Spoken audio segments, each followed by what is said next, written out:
네, 여러분 안녕하십니까. 이미선 헌법재판관 후보자. 이 대통령이 그를 헌법재판관에 지명을 하고 온갖 문제점이 드러났음에도 임명 강행을 밀어붙이려 하고, 이런 과정을 보면은 박근혜 정부 이후에 들어선 문재인 정부가 도덕적 수준이 어느 정도인지 단적으로 드러난다고 저는 봅니다.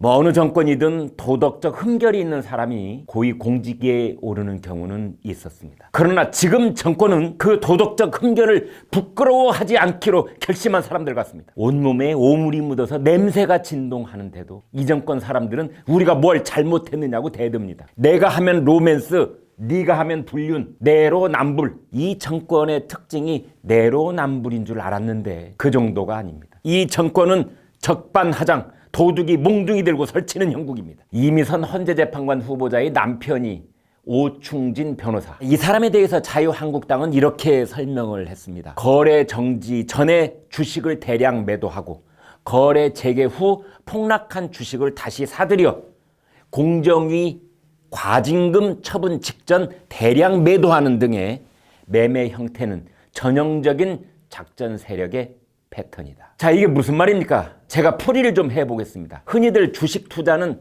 타이밍이라고 합니다. 발바닥 가격일 때 사들이고 상투 끝 가격일 때 팔면 최상이겠죠. 그러나 그것은 전문가도 꿈꾸지 못하는 인간의 능력 밖입니다. 그래서 무릎 근처에서 사고 어깨에서 팔아야 한다는 격언도 있는 것이지요.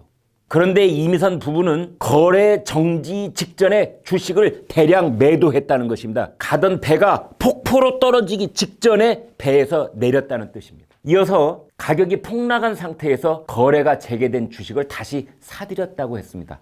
마치 신의 손길처럼 발바닥에서 사들인 것입니다. 그러고 난 뒤에 또 공정거래위원회에서 과징금 처분을 내리기 직전에 다시 대량 매도를 했다고 했습니다.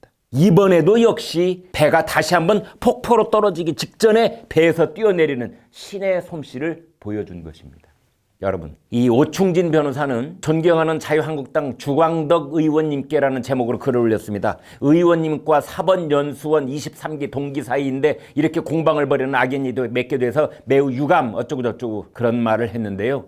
아니, 지금 이런 엄정한 시기에 느닷없이 사법연수원 동기생임을 강조하고 나선 것 정말 어이가 없고 부적절해 보입니다. 이어서 그 오 변호사는 주 의원에게 MBC TV를 통해서 맞짱 토론을 벌이자고 요청을 했습니다. 맞짱 토론을 벌이자니요, 이 대목에서 정말 많은 사람들은 적반하장이란 네 글자를 떠올렸을 것입니다.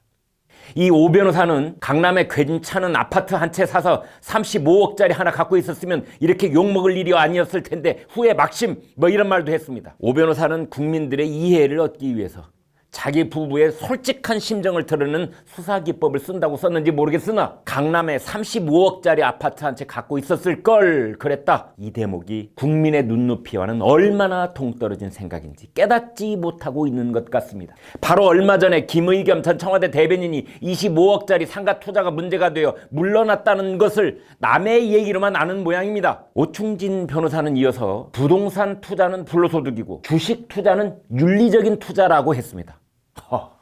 이건 역시 매우 왜곡된 투자 인식입니다. 우리가 금융기관에 가서 부동산 펀드를 사면 불로소득이고 주식 펀드를 사면 윤리적인 행동입니까? 이 보통 사람들도 집을 한 채 살 때는 앞으로 그 집값이 오를 수 있는 곳인지 다들 생각합니다. 그런 국민들을 향해서 불로소득을 노린 사람이라고 욕설을 퍼부은 꼴입니다. 그래놓고 자신은 결국 주식을 모두 팔았다고 했습니다. 이 사람들은 참 편리합니다. 주식을 모두 팔았으니 그동안 내부자 정보를 불법 취득한 의혹 따위는 이제 문제될 게 없다는 것입니다. 헌법재판관이 되면 주식은 어차피 백지 신탁을 해야 합니다. 그런데도 팔았다고 하면서 생색을 내고 있습니다. 코미디 같습니다. 이 청와대는 이미선 후보자의 주식 문제를 알고 있었다고 합니다. 그렇다면 여기서 우리는 아주 중요한 질문 하나를 던지지 않을 수 없습니다. 조국 민정수석은 왜 이런 사람의 인사검증 결과를 제대로 반영하지 못하는 것일까요? 지난번 장관 후보자 7명을 지명할 때도 그렇지만 조국 민정수석은 이 일이 정권에게 얼마나 큰 부담을 지우는 일이라는 것을 정말 모르고 있는 것일까요? 더불어민주당은 조 수석을 내년 총선에서 부산 지역구에 영입하려고 하고 있다고 합니다. 조 수석도 이제는 몸 관리가 필요한 시점입니다. 그런데 왜 인사 검증에서 자꾸 허점이 드러나고 있는 것일까요? 우리는 매우 합리적인 의심을 하게 됩니다. 다시 말해서 문재인 대통령이 한번 낙점한 인사에 대해서는 조국 민정수석은 아무런 반론을 제기하지 못하고 있는 것이 아닌가 하는 의심입니다. 오히려 요즘 깊은 한숨을 쉬고 있는 사람은 조국 수석이라는 얘기가 나오고 있습니다.